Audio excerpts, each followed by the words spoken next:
Welcome to Founders Future, a podcast powered by Closers.io, where we dive into the journeys of innovative entrepreneurs and explore the road ahead for them and their companies. I'm your host, Michelle Saeed, and in each episode, we uncover the stories behind impactful ventures, the challenges faced along the way, and really the strategies driving their future growth. Today, we're absolutely thrilled to have Shera Haliczer, the founder and principal of Engage 3P, joining us. Shera brings over 20 years of expertise in leadership development and operations from various roles, and she's bringing this into her consultancy that empowers startups and mid-sized organizations with people-centric transformational solutions. We'll explore her founding story, how Engage 3P is transforming workplaces, and her vision for scaling this dynamic firm. So let's dive in. Shera, welcome to Founders Future. Thank you so much. It's wonderful to be here. Absolute pleasure having you on today. So let's kick things off for the listeners. Take us back to the beginning. What specific problem within the leadership and the talent landscape inspired you to actually start the company? Sure. Well, as you mentioned, I've been doing this for a long time. I know I like to say 900 years, right? I've been at this forever. Fundamentally, everything that I've ever done in my career was around people. So I started my career doing HR and labor and employment work. I went into recruiting after leaving my first law firm. I went back into law firms as the chief HR officer of firms in New York, went back and forth between consulting and et cetera, and then ended up in HR technology. I'm not a technologist. That is not my thing, but I was working with clients and understanding what their challenges were. And then after the pandemic, and after I was trying to figure out what did I want to do, what did I want to be when I grew up kind of thing, I realized one thing that was very fundamental is that in the roles that I was in, specifically around HR technology, I worked with these amazing companies all over the world to help them fix their problems. Now, they came to us with what they thought was a technology problem. Because it was HR technology and the questions I was asking, I realized these were people problems and process problems, not just technology problems. And ultimately, what my role was to sell them the stuff that I had. As I worked with other consultancies, I realized that was their job, right? Selling them what they had.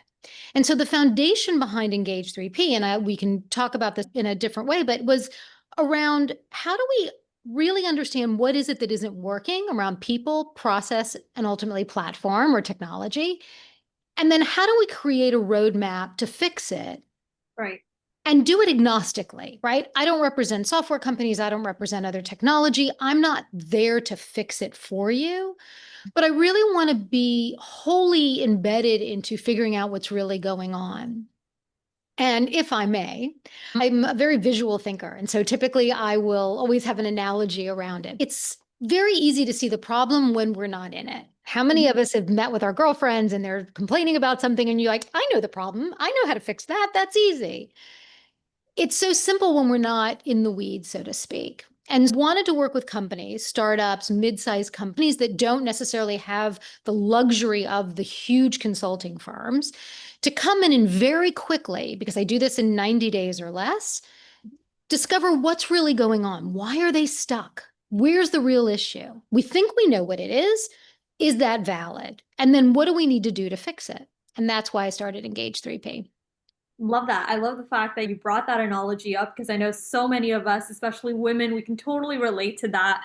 Right? Yeah. And now to the present day, let's get into the nuts and bolts for the listeners and even potential clients of yours tuning in. Sure. Once this episode is air, would love for you to walk us through really like that core offer, really how Engage 3P generates revenue today. What is the core offer? I know you have leadership development, there's talent strategy, there's really Right. organizational transformation here at hand. How do you structure primarily what you do for some of the clients that you work with, startups, and then mid-sized businesses? So the initial conversation is really simple, right? Why are we here today? What is it that we think the problem is? And let's talk about that. And so what I do is a very deep dive discovery into those issues that they think they're having, and I expand on that. So let's say there's really three types of clients that I have, right? There's the client that knows what the problem is, they think they know what the solution is, and I help validate that. So for example, a client may say, we need new technology. Okay, let's take a look at that. Why do you need it? Let's validate it. I can help them build a business case around it. I'm also a value engineer. Let's decide what that's going to look like. And I can even help them find the right vendor and ensuring that they're getting a real honest understanding of what that is. The second client is the one that knows they have a problem, They think they know what it is. They're not quite sure, but they think it's something. We're going to go in and we're going to figure out what that is. Maybe it is technology, but maybe it's also around the process that is not working, or there's a fundamental people problem in a particular area. So let's say, for example, it's a sales team and they're not really delivering in the way that the client had hoped. And they think we need a new CRM that's going to fix the problem. Is it? Let's take a look at that. Let's dig deep into that and understand. So I conduct very in-depth discovery with the people. I look at their processes. I look at their platform.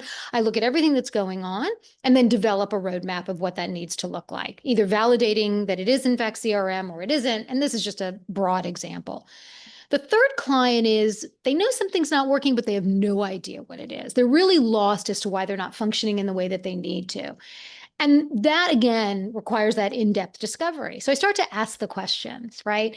And a client asked me once years ago, they said to me, "Why are you so good at what you do?" And I said, there's two fundamental reasons. I am genuinely, inherently, authentically curious and interested in that organization and what they're doing. And the second question is I answer every question with another question because I want to get to the heart of what's really going on there. I want to understand why is it that they think that this is an issue? And so that same analogy around why it's so easy to see the problem when we're not in it. The other thing that I love to talk about, the example I love to give is if you're drowning in the water, right? The only thing, or I'll say, right, if I'm drowning, the only thing that I care about in that moment is getting to the surface to breathe. I'm not thinking about anything else, right? So think about a company that's really struggling in a particular area. The only thing they're focused on is that. If you're drowning and I'm standing on the shore and I can see you drowning, I'm not only going to get out there to get you to the surface to get you breathing, but I would have phoned the emergency services and had them ready and alerted the hospital and had the boat and had the thing to get you. Everything would have been in order to make sure that you're safe, not just to get you there.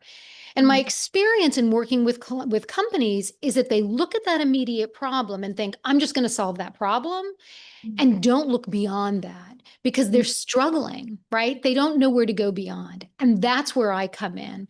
So even recently working with a client of mine, the CEO came to me and said, I'm struggling with one of my leaders. Here's the problem. And after just a few conversations, I came back to him and I said, let's look at this a little differently. Have you considered these issues? Have we considered these tactics? And he immediately, thank goodness, is a great CEO and a really terrific company. And I didn't think about that. It wasn't in my nature to think that way. And I think that's the other thing that we can bring when we're not buried deep in the muck. Yeah, 100%. I love the fact that, especially for CEOs in the trenches, in the day to day, sometimes, and oftentimes those blind spots are there, Exactly. thinking that for this specific problem, this is the solution, but you come Right. in trying to see, okay, let's dive a little bit deeper, let's assess really what that root cause is, and then find like that perfect fit in terms of that technological solution you just pointed Right. out there. I love that you kind of mentioned that. Now, in terms of like scaling, right, especially with your type of fulfillment model as a consultant, very bespoke, very tailored, a lot of what you're doing, organization to organization. How are you approaching the idea of scaling, productizing your offer in a manner that keeps it sustainable, effective, manageable? Talk to us a little bit about what that next step looks like for you as you're focused on growth. Yeah, that's a big part of what I'm thinking about now. This is a really new company. Yeah. Whilst I've been doing this for a long time for my clients, really over 20 years, I've been doing this work. I'm now doing it for my own company. I do have a number of people that I've tapped very, very lightly to say, look, I've worked with you in the past. I love what you do. I also love to collaborate. So I just finished a bunch of LinkedIn messages with an old colleague of mine. We were at the software company together. He's gone out on his own and he's doing something that's very much aligned with what I'm doing. So we can almost partner and work together to ensure success. I think that for me, where I am in this stage of my life, I'm not looking to be a big four, right? That's not what this business is. And so I can take on very easily between 6 and 8 clients a month because again, I deliver this work in 90 days or less, right? So it's very targeted and it's very driven to ensure that we're getting to the heart of it because I think what makes Engage 3P really special is that I'm not in it to sell 2 years of consulting work, right? Yeah. I want to get in and get to the heart of it very quickly. And I am brutally and respectfully honest and ask some really difficult questions, right? I think it's important that we do that. And so up front, I say to my clients, You may be a little shocked at what I ask. You may be Yeah. a little surprised at how I approach it. It's done with all the respect in the world. But if you really want to fix the problem, we need to have the harder questions, right? We need to really be honest about it. And I've never had any pushback. I've never had anyone say, I can't believe you asked that. They sit Yeah. back and say, wow, Mhm. okay, we need to think about it. Yeah. Yeah, Yeah. Yeah. Oftentimes it's the change happens when you have conversations where sometimes the air leaves the room, but that's right. the impact is made, right? And I love the fact that you mentioned that there. So really focusing on partnerships, collaboration, really seeing how can you start to leverage a lot of that outside community, Yeah, into what you're building here to really focus on diversifying on the offer side of things. I love that. Now, yeah, building on your growth, talk to us a little bit about the client acquisition process, like what that looks like sure. for you. How are you Yep. generating leads through the door, whether it's like paid ads, LinkedIn, social media, word of mouth Mhm. referrals? What's been the most effective for you in terms of like landing clients? Yeah. The honest truth is, so I've said this my entire professional career, and I wholeheartedly mean it, and anyone who knows me knows it's true. I measured my success, both personally and professionally, entirely on the relationships that I build and maintain. And that's critical to me. So when I started the business, it was where's my lowest hanging fruit? It's the Mhm. clients I've worked with in my life. And right now I'm talking to two clients, two potential new clients who were people I worked with 20 years ago. And it was as simple as picking up the phone and saying, hey, how are you? I miss you. Yeah. And they immediately responded and said, I love what you're doing. Let's talk. Now, that to me is the sign of really building strong relationships. Mhm. And if anybody takes anything from this, that is the most important thing. It's not just reputation. That's a big part of it, obviously, but it's Yeah. truly building authentic relationships. So I'm going to the people that I know first and Mhm. foremost, right? Emails, voice notes, little video messages, whatever I can do to get to them. Not all of them in the same place as they were the last time. So I'm hunting them down. But it's fun to reconnect with people and talk to them. And if I can meet them in person, if I'm in their town or their country, because I work globally, then all the better, right? Sit down and have a coffee and talk about what I'm doing. Yeah. Yeah. And then next is LinkedIn. LinkedIn is powerful, right? That is the place to go. I published an article last week, my first one under the new business. I'm super excited about it. It's about the cost of the counter offer, which has been something I've been talking about for a very long time. And I did some more research and found things don't really change. And it's a powerful message about how we engage with the people in our organization. And so that's gotten huge traction. So I'm building on that. It isn't a one and done. What I'm learning, because I've never had to do this on LinkedIn, Yeah. is LinkedIn isn't a one and move on, right? It's a constant kind of trying to get to people. I'm very fortunate. I have somewhere between 8 and 10,000 connections on LinkedIn, and I'm continuing to build that. I use the LinkedIn Sales Navigator to find people who are like-minded and or who are potential clients, and I'm working on that, doing some lead generation through that. But Yeah. again, want it to be authentic and want to build other relationships. If it's not for this, who knows what could come. Yeah. Um, and I think lastly, what I'm looking for toward the end of this year and into next year is more around networking, both virtually and in person. So I'm considering HR Tech, which is a big conference in the fall in Las Vegas, Mhm. other conferences, HR Tech Europe, which is a big one as well, and looking at other organizations where I can get traction and meet people and see what can happen. Yeah, I love that. Focusing on networking, really leveraging a lot of your thought Yeah, leadership as well, LinkedIn. I actually really want to get your thoughts, especially as like a founder where you're running the business both in and out operational. And especially when it comes to relationship, oftentimes right. the most high intent leads come through building relationships, having that word of mouth come through. What are you thinking about when it comes to building more of that predictable lead generation in place, right? Yeah. Where it's like a faucet you can turn on and off without having you being there necessarily. Are you Yeah. looking at like the paid ad side of things? What are you saying on that front in terms of like automating the approach when it comes to bringing leads in through the door?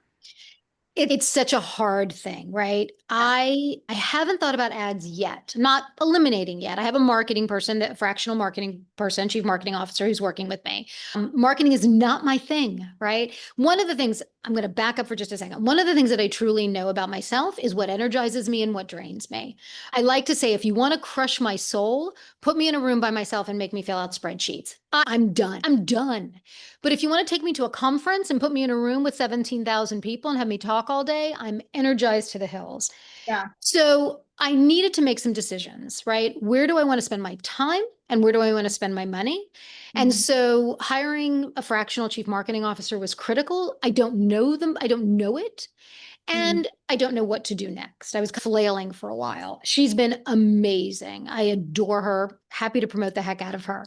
Mhm. And she turned me on to someone on that lead generation side, to a virtual assistant, right? An offshore virtual assistant who I've engaged to help me do that thing that crushes my soul, which is sit there and Right. try to go out and find people. Yeah. I did it. I would spend 6 hours to find 15 people. He does 50 in an hour, right? Yeah. And it doesn't pay for me to do it. So I had to make those decisions. Where is my time valuable? And my Yeah. time is valuable reaching out to the people I know and to real leads, right? People who are really smart. The other thing that I've done is I've joined these networking organizations. There's a few of them out there. Some of them are coming to me, which is great. Mhm. And some have a small cost, some have no cost. One of them in particular I'm working right now has a Slack channel, right? And I'm getting ideas from other people through the messages they're doing. So I try to pay attention, not just to who's an opportunity on LinkedIn or elsewhere, but what are Mhm. they doing? Where are they getting traction? So my next big adventure, my next big out of the box thing for me is I need to make videos, right? Mhm. I follow a woman on LinkedIn who's really smart, really knows LinkedIn marketing, and she talks about the power of the little video. So I'm trying to come up with something. I'm not on social media at all. I know I need to do that too, and just figure out how to best get my message across. Yeah. A lot of Yeah. hit and miss, really. In what sense, hit or miss? On the messaging front or? Not on the messaging front, but just understanding what's getting across and what isn't. How am I getting traction and how am I not? And so some of those who are supposed to be experts in this industry are saying video is the way to go now. And I Mhm. think my own, I don't know, insecurities or fears around creating that first video and putting it out there, I think is something I just need to bite the bullet and do it and wait and see what happens. The other thing I'm going to do too, I do want to have my own podcast eventually, if it's going to be interesting enough. Yeah. And I think LinkedIn Lives are really valuable. That's a great way to reach people. Friends of mine have done it. I've joined theirs. I've asked them to do mine. So I think that's another way to get traction Yeah. online. Love that. Yeah, so really focusing in, you're now wearing that hat of thinking about how can we start to create a system, right, around bringing leads in, predictability on that front, having Yeah. that CA there to generate some of those results, and you can focus on really being in front of the people that you want to build a relationship. I love that. Now, Yeah, on that front, walk us through what sales looks like for you. What is your sure. process? Are you doing it on your own right now, having all the sales calls closing? Do you have a team in place? Walk us Yeah. through how all of that is structured. Yeah, right now it's me, right? I'm doing it all. The sales cycle's fairly simple because it is a fixed fee model, right? Which again, I wanted to ensure that my clients are getting real value. So as I said, it's a 90-day or less process to come up with a playbook of fixing what's not working. Right. And it's fixed fee, right? So depending on the size of the company, that's the rate, right? Based on the number of employees. And then we go at it. So it makes it very simple because I'm not looking at the billable hour. I'm not responsible for billing time. I want to get results, right? And I'm confident, and I've been able to prove with my existing clients that once I'm able to prove that I can do the first one, usually they'll come in and say, you know what? Let's go look over here. That worked out really well. Let's go to the next step. So, and hopefully through word of mouth, right? Again, relationship. So one of my clients is saying to me, we just had a call last Thursday. He said, I need to introduce you to our clients. They need to see what you're doing. That's the best thing in the world to get a referral. Mhm. Can't pay for that. Love that. So on the sales front, it looks like a lot of your sales process has been a little bit simplified there. Yeah. Things like the next step goes in terms of like growing the company, really scaling? Are you looking at bringing in someone to help on the sales side of things, someone to maybe help with the out, the sales calls? Tell us a little what that next step looks like for you as like a founder. I think that's going to depend on the growth, right? As long as I can manage the growth effectively and it's working this way, I don't know. I think there's going to be a breaking point that I haven't quite uncovered. I'm open to it. I think I would almost rather bring in one or two others to do the consulting work before I hired a salesperson to do it, because it is a rather simple sales process. So it isn't really complicated. There aren't huge contracts to sign, all of that kind of stuff. Yeah. Because it's so simple, if they get it and they want it, we just move forward. Yeah. I think that next step will be when I have 2 or 3 other consultants working, and then I'm gonna need someone to scale beyond that. And I'd like to do it more globally, right? I'd like to have a North America centric, a Europe centric, maybe a Middle East centric, that kind of thing, maybe even APAC centric, so that, it's easier to manage from a time zone perspective. Yeah, 100%. Really focusing in on, okay, how can we actually start to productize a little bit on that offer side, fulfillment as well. So, Sure. it is more sustainable and you can focus more on, okay, what that next step looks like in terms of Right. growth on the sales side of things. I know you mentioned it, 4 to 6 clients per month. Tell us a little bit more about what that vision looks like for the Yeah. months. What's your runway? How does growth look like for you in terms of like revenue targets, goals? Talk to us a little bit about that. Yeah, the funny thing is I haven't gone that deep yet, right? I think it's being this simple. It's okay. I'd like to sign 2 to 3 clients a month for Okay. the next 6 months. Mm. That's my goal. 2 to 3 new clients every month and continue that rolling factor. And I think I'll know then what my limit is and where I need to either bring in other people. So, like as I mentioned before, I already have somebody lined up to Yeah. be my next consultant. Mm. She's done this work before. She's been in the Big Four. She's a terrific HR driven, coach based person that can do the work. So I'm ready for that next step. And when that happens, I think that's when I'll know what the next step is. I like being boutique. I like being bespoke, as you said. I like that it isn't massive and unyielding. I don't want that. I think what we offer will get too far away from the core if that Mm. happens. That's at least my feeling at the moment. And Yeah. so for right now, this works. This is where I want to be. Love that. I love Yeah. that. Staying on a core set of clients, delivering what Yeah. you can to them, and really just like being there to build those relationships continuously. I love that. Now, Yeah. one more question before we do wrap up. If I brought Sure. a genie in the room and all of a sudden you rub the lamp and you have all these unlimited resources, what would you implement immediately to accelerate the growth of Engage through P? Wow. Oh, the genie. I think the hardest thing in bootstrapping a startup and doing this on my own is financial and time, right? Those are the two most difficult things. And so if the genie could give me absolutely anything, I think it would be really really being able to have the time to connect with the right people at the right time. Mm. Right. That's the hardest thing about consulting. I've Yeah. had a couple of calls with people I adore and who clearly like me and said, "Oh my gosh, I just did this or I just did that." So if the genie could do anything, it would be get me to the right people at the right time. That really, I think, is the key element here. And that's one of the most frustrating things. But the good thing is they say, okay, great. You know what? There'll be something else, right? We'll talk again in 2 months or whatever and try to make something happen the next time. Yeah, 100%. It goes back to kind of what we were talking about a little bit earlier, really getting in front of Yeah. that right client, figuring out, okay, how can we align the timing, the stars when it comes to working together more on, Yeah. yeah, just finding the right clients to begin with. I love that. Yeah. Yeah. On that note, that wraps up an inspiring episode of Thank you. Shera, thank you so much for joining us today, sharing your story, sharing what you've been doing with Engage Through P. And we're excited to see that runway come together going into 2025, and how you really focus on really, fulfillment and bringing in more consultants to be right by your side. So to our listeners, share with us what's the best way to get in contact with you. If anyone wants to reach out and work with you, how would that look like? Yeah. So the best way to reach out to me is my email is Shera, Shera at engage3p.com and our website, engage3p.com. We have a momentum diagnostic. It just takes a few moments and it'll give you some great insight and an ability for us to get started really quickly. Look forward to meeting all of your listeners. It'd be terrific. Incredible, incredible. And to our listeners, if you enjoyed today's episode, don't forget to subscribe to Founders Future wherever you listen to your favorite podcasts. You can also find some more resources here at closers.io, where we're dedicating to helping businesses scale through growth, trained appointment setters, and world-class marketing systems. Until then, everyone, keep climbing, and we'll see you all in the next one. Shera, thank you so much once again for joining us.